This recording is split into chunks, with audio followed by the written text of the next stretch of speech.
അസ്സലാമു അലൈക്കും. കുറച്ച് സെക്കൻഡുകൾ ഇത് കേൾക്കാൻ നിങ്ങൾക്ക് മനസ്സുണ്ടോ?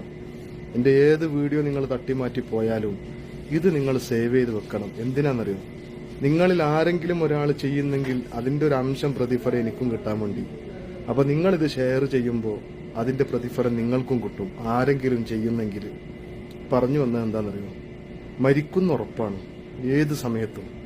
പക്ഷെ ഖബറിനെ കുറിച്ച് ഓർക്കുമ്പോൾ വല്ലാത്ത പേടിയാണ്, അല്ലേ?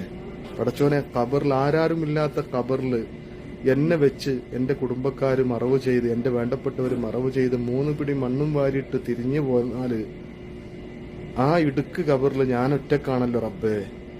ഞാൻ ചെയ്ത രഹസ്യങ്ങളും പരസ്യങ്ങളും ആയ തെറ്റുകളൊക്കെ അവിടെ ഞാൻ റബ്ബിനെ ബോധിപ്പിക്കണമല്ലോ. മുൻകർ നക്കീർ അലൈഹിമസ്സലാം എന്ന 2 മലക്കുകൾ എൻ്റെ ഖബറിൽ വന്നിട്ട് ചോദ്യം ചോദിക്കുമല്ലോ.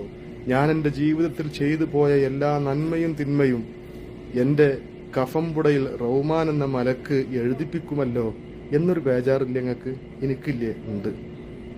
എന്നാ ഖബർ മുതൽ മരിച്ചു കഴിഞ്ഞാൽ ഖബറിൽ വെക്കലോടുകൂടെ സ്വർഗത്തിന്റെ അവകാശിയാകുന്ന ചില ആളുകളുണ്ട്. ആ ഒരു ഭാഗ്യം നമുക്ക് കിട്ടണ്ടേ? കിട്ടണം. അതിനെന്ത് വേണം?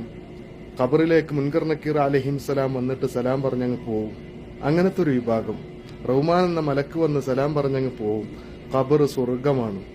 അതാർക്കാന്നറിയോ? അള്ളാഹുവിന്റെ റസൂല് കളവ് പറയൂലല്ലോ, ഉറപ്പല്ലേ നമുക്ക്. ആ മുത്തുനബിയാ പറഞ്ഞത്, മൻ ഖറഅ ആയത്തുൽ കുർസി ദുബുറ കുല്ലി സ്വലാത്തിൻ മക്തൂബ ലം യംനഅ ദുഖൂലൽ ജന്ന ഇല്ലൽ മൗത്ത് ഔ കമാ ഖാല റസൂലുള്ളാഹ്.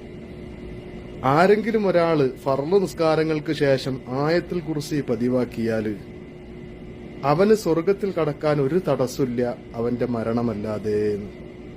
അപ്പോൾ ഈ ഒരു വീഡിയോ നിങ്ങൾ ഷെയർ ചെയ്യണം, ജീവിതത്തിൽ പകർത്താൻ